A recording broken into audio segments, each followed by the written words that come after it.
Sintaksis bölməsinin izahına baxırıq. Deməli, biz danışmışdıq ki, fonetika danışıq səsləri, heca, vurğu, ahəng qanununu öyrənir. Leksika dilin lüğət tərkibini öyrəndi və həqiqi məna, məcazi məna, tək mənalı, çox mənalı, sinonim, antonim, amonim, frazeoloji birləşmə bu tip mövzuları öyrəndik. Daha sonra dedik ki, qrammatika iki yerə bölündü, morfologiya və sintaksis. Morfologiyada nitq hissələrini öyrəndik, əsas nitq hissələri və kömək nitq hissələri. İndi sintaksis bölməsinə baxırıq. Sintaksis sözü yenə Yunan sözüdür.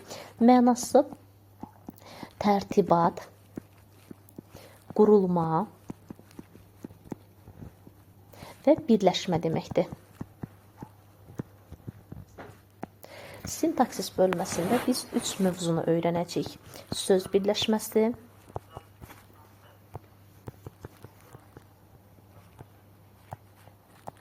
cümlə, bir də mətn. Deməli, söz birləşməsindən bugün başlayacağıq. Daha sonra cümlə, mətnlər də buraxılış imtahanda düşən 10 suallıq mətnlər həmin mətnlərdir. Yəni, qurulma deyəndə biz cümləni nəzərdə tuturuq, tərtibat deyəndə mətnləri nəzərdə tuturuq, birləşmədə bildiyimiz kimi söz birləşmələrdir. İndi isə başlayaq söz birləşmələrindən.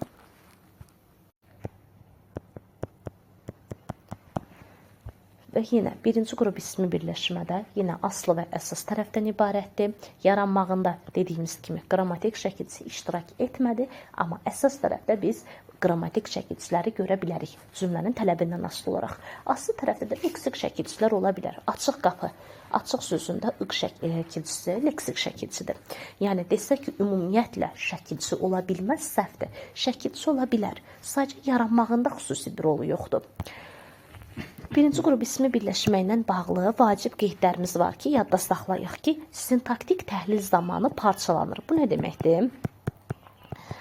Yəni, biz cümləni sintaktik təhlil edərkən birinci qrup ismi birləşməni bölürük. Aslı tərəf olacaq təyin, əsas tərəfdə cümləyə görə dəyişəcək. Mübtəda da ola bilər, tamamlıq da ola bilər, zərflik də ola bilər, xəbər də ola bilər, fərqi yoxdur. Tamamlıq da ola bilər. Deməli, ona görə deyirik ki, sintaktik təhlil zamanı parçalanır. Yəni, aslı tərəf təyin olacaq.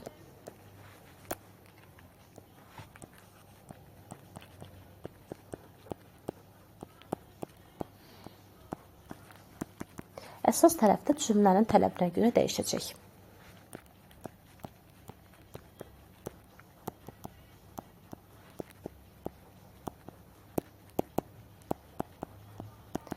Bunu bildik. Bir neçə nümunə də göstərim, yadınızda qalsın. Məsələn, deyirəm ki, şirin xatirə,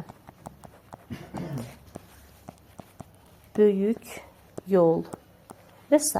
artıra bilərik. Bunlar sayılacaq birinci qrup ismi birləşmə və parçalandı. Şirin xatirələri xatırladım. Nəyi xatırladım? Xatirələri tamamlıqdır. Hansı xatirələri? Şirin xatirələri. Deməli, sintaktik təhlil zamanı parçalandı. Sadəcə istisnamız var. Yəni, yadda saxlayaq ki, bunu qeyd olaraq yazırıq. Zaman, bir də məkan bildirən birinci qrup ismi birləşmələr parçalanmayacaq.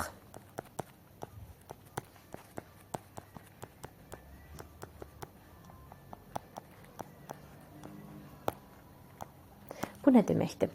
Yəni, gördük ki, birinci qrup ismi birləşmədə yaranmağında hər hansısa bir şəkilçi iştirakı vacib deyil. Amma zaman və yer anlayışı bildiribdir. Bu zaman biz sintaktik təhlildə bütövlükdə götürəcəyik. Bütövlükdə ya mübtəda, ya tamamlıq, ya zərflik, ya da xəbər olur. Məsələn, hər tərəf, hər yer, yeni il, qədim dövr,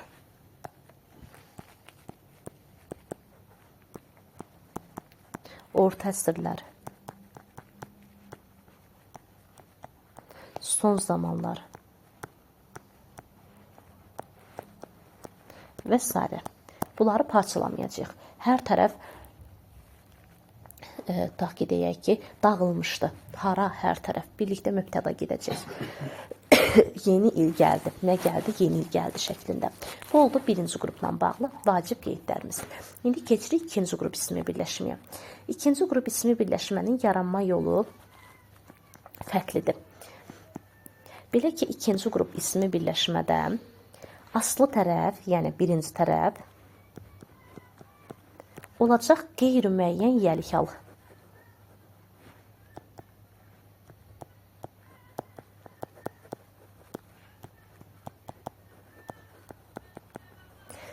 Əsas tərəf isə ikinci tərəfdir.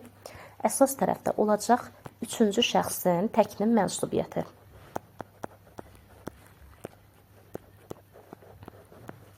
Bu olacaq ikinci qrupun qaydası.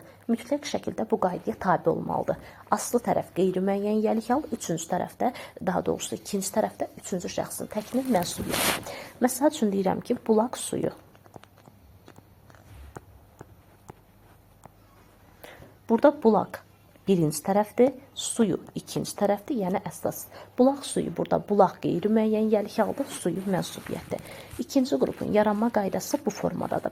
Və ikinci qrup ismi birləşmə ilə bağlı da vacib qeydlərimizi yadda saxlayaq ki, sintaktik təhlil zamanı heç vaxt parçalanmayacaq.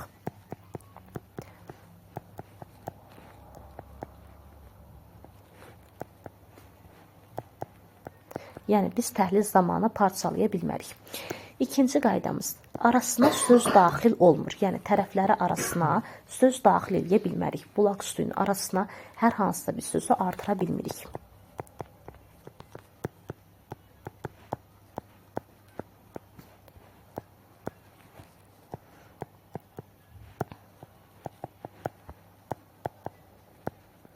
Və üçüncü qaydamız, tərəflər eyni anda cəmlənə bilməz.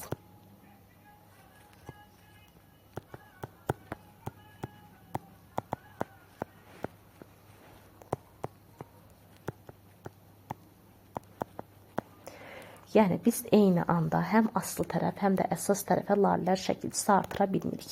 Amma əlbəttə ki, istisnalar var.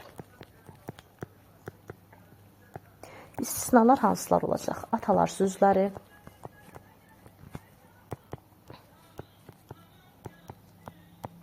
qocalar evləri, gənclər təşkilatları,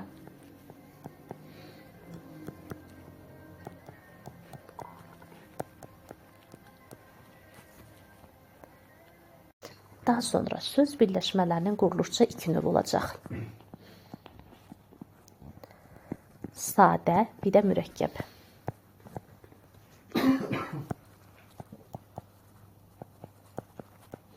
Sadə və mürəkkəb. Fərqləri nədə olacaq? İki əsas nitq hissəsidirsə, sadə olacaq. Üç və daha çox əsas nitq hissəsi olarsa, mürəkkəb olacaq.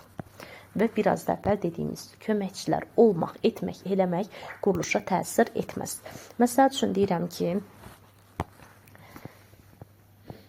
daha yaxşı oxuyan. Bunu biz quruluşca sadə götürürük. Çünki daha burada köməkçi nitq hissəsidir, yaxşı əsas nitq hissəsidir, oxuyan əsasdır. İki dənə əsas olduğuna görə bu gedəcək sadəyə. Amma desəm ki, dərsini yaxşı oxuyan,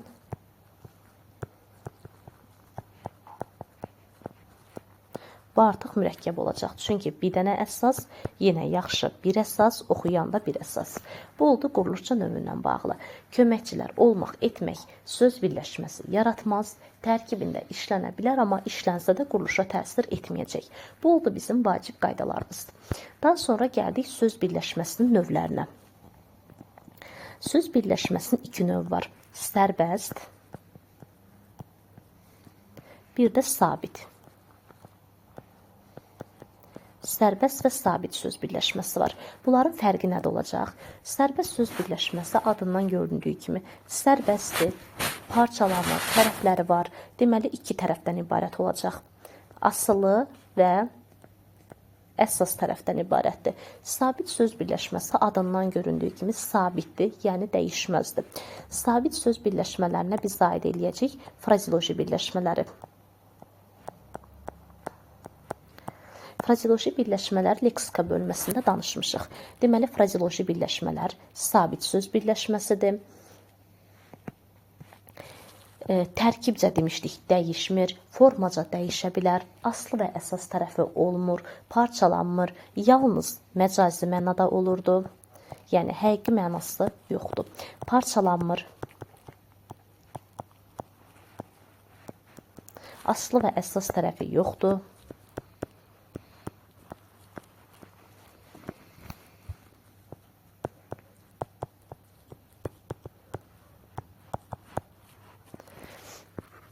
Tərkibcə dəyişmir.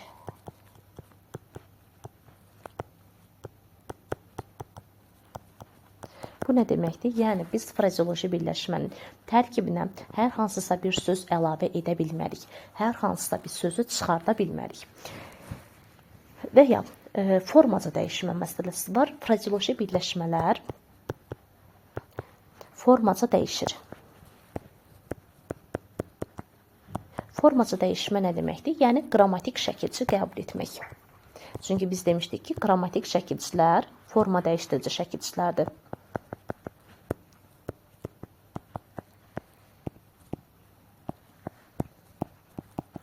Məsələn, deyirəm ki, cin atına mindi, cin atına minmək, minəcək və s. Bu olacaq formaca dəyişmə. Deməli, söz birləşməsi sərbəst və sabit olaraq böldük. Sabit söz birləşməsi frazeoloji birləşmələrdir. Yalnız məcazi mənadadır. Sabitdir, yəni parçalanmayacaq. Aslı və əsas tərəfi yoxdur. Tərkibcə dəyişmir. Tərkibcə dəyişmə deyəndə yenə deyirəm, nəyə götürəcəyik? Tərkibinə söz əlavə edə bilmərik. Söz çıxarda bilmərik.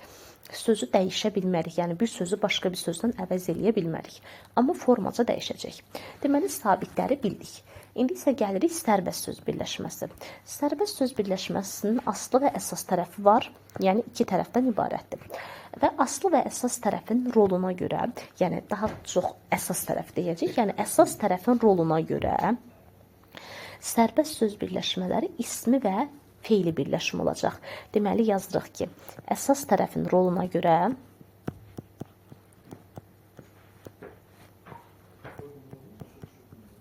sərbəst söz birləşmələri iki qrupa bölündü. İsmi birləşmələr, bir də feili birləşmələr. İsmi və feili. İki qrupa bölərək davam edirik. Deməli, bunların fərqi nədədir? Yenə biz növləri taparkən həmişə əsas tərəfə baxacağıq. Aslı tərəfin nə ilə ifadə olunmağı bizə vacib deyil. Yəni, iki dənə əsas nitq hissəsindən ibarət olmuş bir birləşmədirsə, biz ancaq əsasa baxaraq birləşməmizin növünü tapırıq. Deməli, ismi birləşmənin əsas tərəfi adlarla ifadə olunacaq. Belə yazaq, yəni əsas tərəf adlarla ifadə olunur. Bir də onu demədik, aslı tərəf birinci tərəfdir, yəni birinci gələn, əsas tərəf ikinci gələndir. Bunu da necə yadda saxlayaq? A hərfi əlifbada birinci hərfdir. Oradan yadda saxlayaq ki, aslı tərəf birinci tərəfdir. Deməli, əsas tərəf adlarla ifadə olunur. Adlar nədir? Feildən başqa digər əsaslar. İsim, sifət, say, əvəzlik və zərflə ifadə oluna bilər. Bu sayılacaq ismi birləşmə. Feili birləşmənin amma əsas tərəfi feilin təsriflənməyən formalarla ifadə olunur.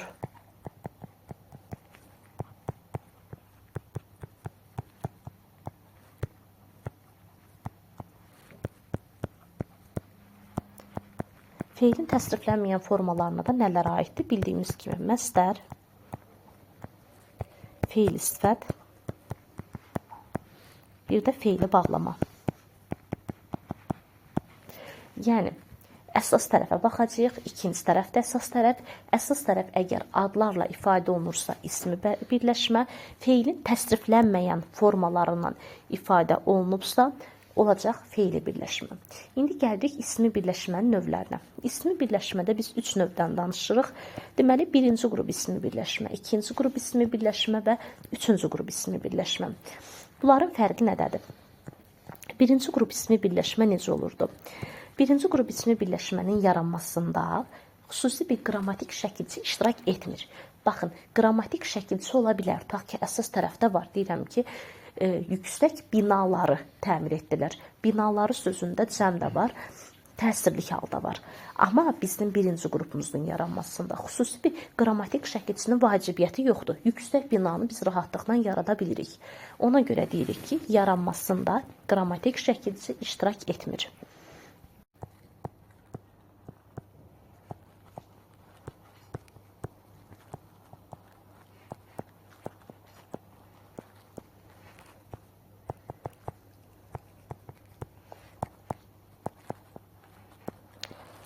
Deməli, köməkçilik hissələri olmaq, etmək, eləmək, qılmaq. Söz birləşməsi yaratmır, amma tərkibində işlənə bilər.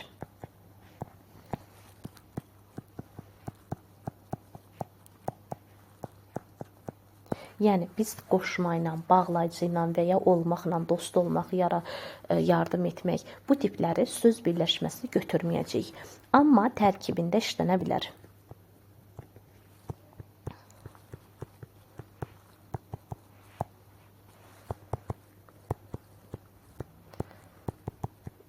Nə deməkdir? Məsələn, ən gözəl danışan. Burada gözəl və danışan əsas nitq hissəsidir, ən ədatdır, tərkibində işləndir. Evə tərəf gedən, bizə sarı baxan. Bu tiplərdə yenə sarı tərəf köməkçi nitq hissəsidir. Ona görə deyirik ki, köməkçi nitq hissələrindən və olmaq, etmək, eləmək, bilmək, qılmaqla söz birləşməsi yarada bilmərik, amma tərkibində işlənə bilər. Və növbəti vacib qeydimizi yadda saxlayaq ki, köməkçi nitq hissələri olmaq, etmək, eləmək, bilmək, qılmaq söz birləşməsinin quruluşuna təsir etmir.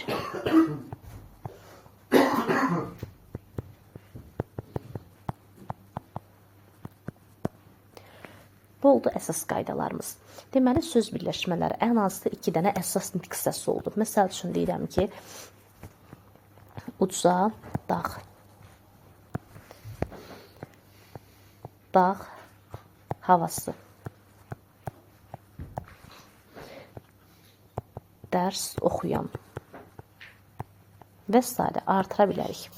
Yəni, ən azı 2 əsas nitq hissəsi olmalıdır. Ona görə bunu qeyd olaraq yadda saxlayaq ki, köməkçi nitq hissələri bir də olmaq, etmək, eləmək. Söz birləşməsi yaratmaz. Söz birləşmələri 2 və daha artıq sözün birləşməsindən yaranır. Yəni, ən azı 2 söz olacaq. Amma bu sözlərdən necə olacaq? Əsas nitq hissəsi.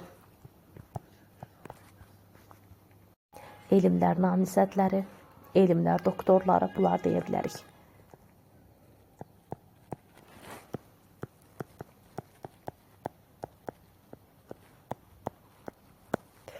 Bu da bitdi. Deməli, bu da olacaq ikinci qrupla bağlı əsas qeydlərimiz. Və keçirik üçüncü qrup ismi birləşməyə. Üçüncü qrup ismi birləşmədə aslı tərəf, yəni birinci tərəf olacaq müəyyən yəlik hal,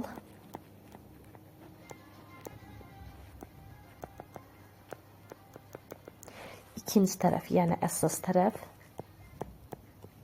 olacaq. Fərqi yoxdur. Birinci şəxs, ikinci şəxs, üçüncü şəxsin təki də ola bilər, cəmi də ola bilər, fərqi yoxdur. Mənsubiyyət. Bu olacaq üçüncü qrupun yaranma qaydası. Burada nəyə diqqət eləyək? Mənsubiyyət məsələsində.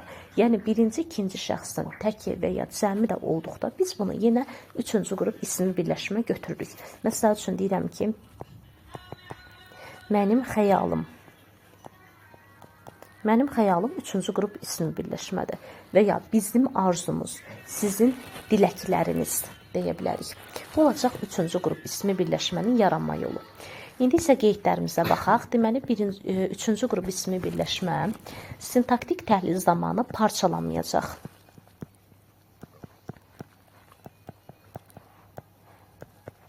İkinci bir qaydamız, arasına söz daxil ola bilər.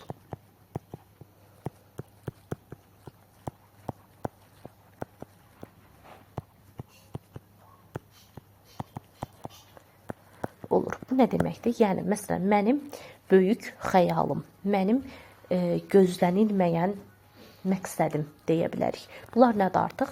üçüncü qrup ismi birləşmədir. Ona görə burada diqqətli olaq. Tərəfinə istənilən qədər söz artıra bilərik, amma söz artırsaq belə yenə də sintaktik təhlildə parçalanmayacaq. Arasına daxil olan sözlərlə birlikdə hansı suala cavab verdisə, həmin cümlə üzvü olacaq. Daha sonra tərəflər eyni anda cəmlənə bilər.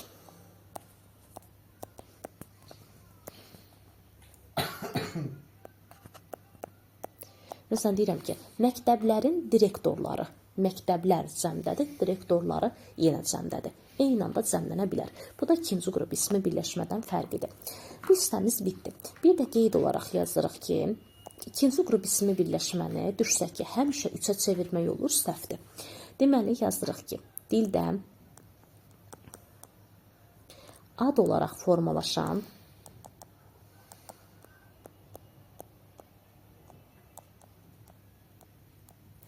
ikinci qrup ismi birləşmələri üçüncü qrup ismi birləşmələrə çevirmək olmur. Bu nə deməkdir? Yəni, ikinci qrupun birinci tərəfi qeyri-müəyyən yəlik hal, birinci tərəfi qeyri-müəyyən yəlik hal, ikinci tərəfi mənsubiyyət idi. Biz çox vaxt ikinci tərəfə uyğun birinci tərəfi müəyyən yəlik hala çevirə bilirdik. Tutaq ki, bulaq suyu, bulağın suyu, ev qapısı, evin qapısı deyə bilirdik. Amma düşsə ki, bütün ikinci qrupları üçüncü qrupa çevirmək olur, səhvdir. Dildə ad kimi formalaşan bu nə deməkdir? Məsəl üçün deyirəm ki, şənbə günü. Mən bunu üçüncü qrupa çevirib şənbənin günü deyə bilmərəm. Xəzər dənizi.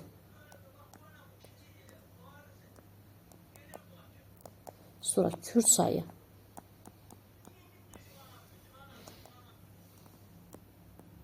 Azadlıq prospekti, Sülh küçəsi, fərqi yoxdur, artıra bilərik. Bunlarda biz ikinci qrupu, üçüncü qrup ismi birləşməyə çevirə bilmirik. Bu da oldu digər qaydamız. Yəni, yadda saxlayaq ki, birinci qrup ismi birləşmə parçalanmır, 2 və üçüncü qrup ismi birləşmə parçalana bilər. Və bir də onu yadda saxlayaq ki, mürəkkəb adlar var. Bunu ayrıca olaraq izah eləyəcəm. Mürəkkəb adlar da ismi birləşmə sayılacaq.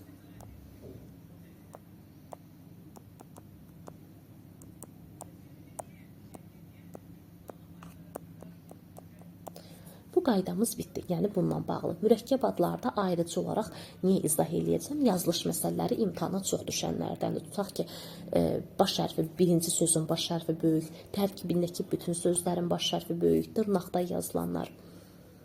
İndi isə baxırıq feili birləşməyə. Biraz əvvəl dedik ki, feili birləşmənin əsas tərəfi feilin təsriflənməyən formaları, yəni məsdər, feili sifət, feili bağlama ilə ifadə olunurdu.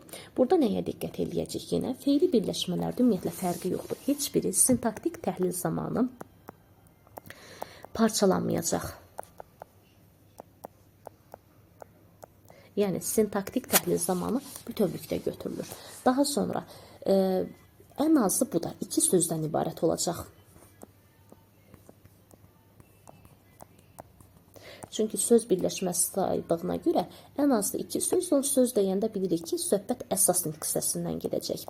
Sadəcə olaraq bunu niyə vurğulayıram? Məsələn, deyir ki, oxumaq gözəldir, belə bir cümlə verir və deyir ki, mübtəda məsdər tərkibindən ifadə olunubdur, səhvdir. Oxumaq bir söz olduğuna görə məsdərdir. Məsdər tərkibi və ya feili sifət tərkibi, feili bağlama tərkibi olmaq üçün mütləq şəkildə ən azı 2 sözdən ibarət olmalıdır. Məsələn, desəm ki, dərs oxumaq gözəldir. Hə, dərs oxumaq birlikdə məsdər tərkibi sayılacaq. Və ya deyirəm ki,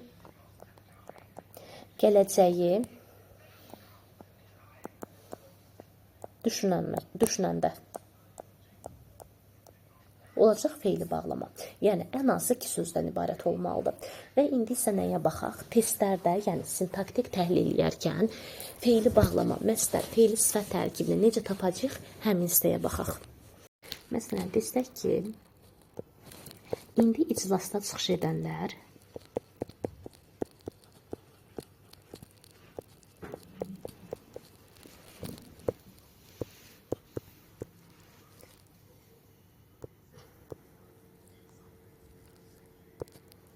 bu ilin qalibləridir.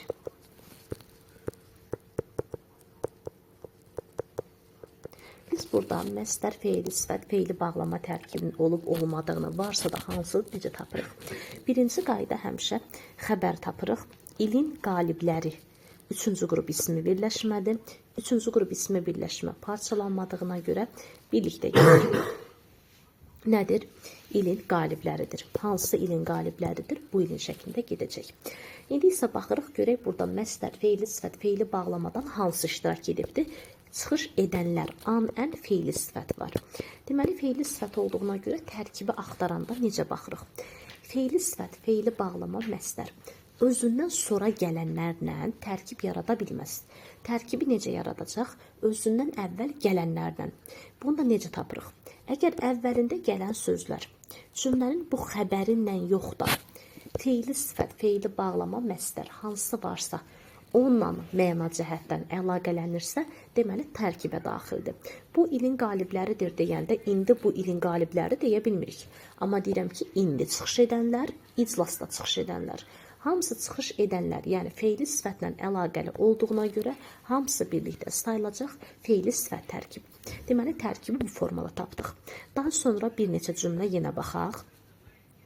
Məsələn, deyirəm ki, qapını açsan kimi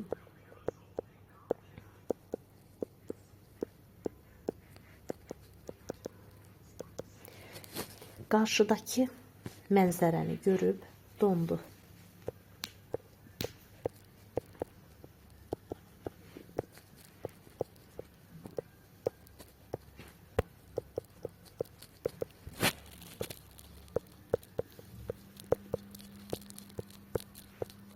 Yenə birinci cümləmizin xəbərini tapırıq.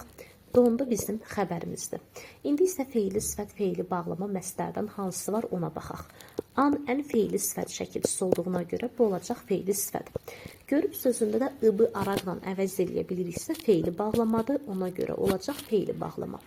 İndi isə keçirik əsas məsələyə. Tərkib yaradıb yaratmadığına baxmalıyıq.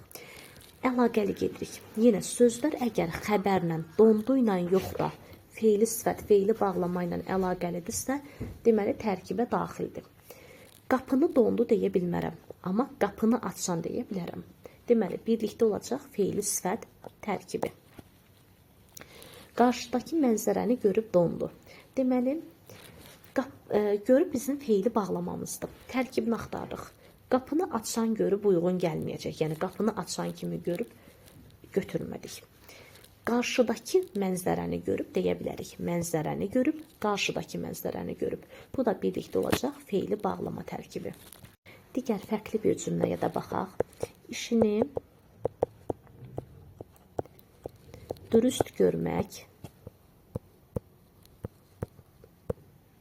hamının vəzifəsidir.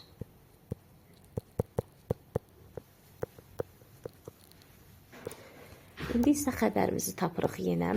Hamının vəzifəsi bizim xəbərimizdir. Çünki biraz əvvəldə dedik ki, 3-cü qrup ismi birləşmə parçalanmayacaq. İndi isə məsdərimizdə tapdıq. Bu da olacaq bizim məsdər. İndi isə baxırıq. İşini vəzifəsi də deyə bilmərəm. Amma işini görmək deyə bilərəm. Dürüst görmək deyə bilərəm. Ona görə hamısı birlikdə olacaq məsdər tərkibi. Və məsdər feili, sifət, feili bağlamada dediyimiz qaydalar burada aiddir. Məsələn, biz məsdəri keçəndə demişik ki, məsdər təyin ola bilməz, cəmlənə bilməz. Eyni qayda buna da aiddir. Məsdər tərkibi cəmlənə bilməz, təyin ola bilməz. Düzdür, istisnalar var, amma istisna qaydanı pozmur. Və ya feili sifətdə demişdik ki, feili sifət zərfli ola bilməz. Amma istisna kimi olurdu. Ağlayan gördüm, danışan gördüm və s. Yenə eyni qayda burada aiddir. Feili sifət tərkibi zərflik ola bilməz, amma istisna hallarda olurdu. Daha sonra feili bağlama da cümlədə yalnız zərflik olur. Başqa heç bir cümlə üzvü ola bilməz. Eyni qayda feili bağlama tərkibinə də aiddir. Yalnız zərflik olacaq, başqa heç bir cümlə üzvü olmayacaq. Bu da oldu feili birləşmə ilə bağlı. Feili birləşmələrdə sintaktik təhlil zamanı parçalanmır. Ümumiyyətlə, bir dənə parçalanan birinci qrup ismi birləşmədir. Onun da istisnaları var.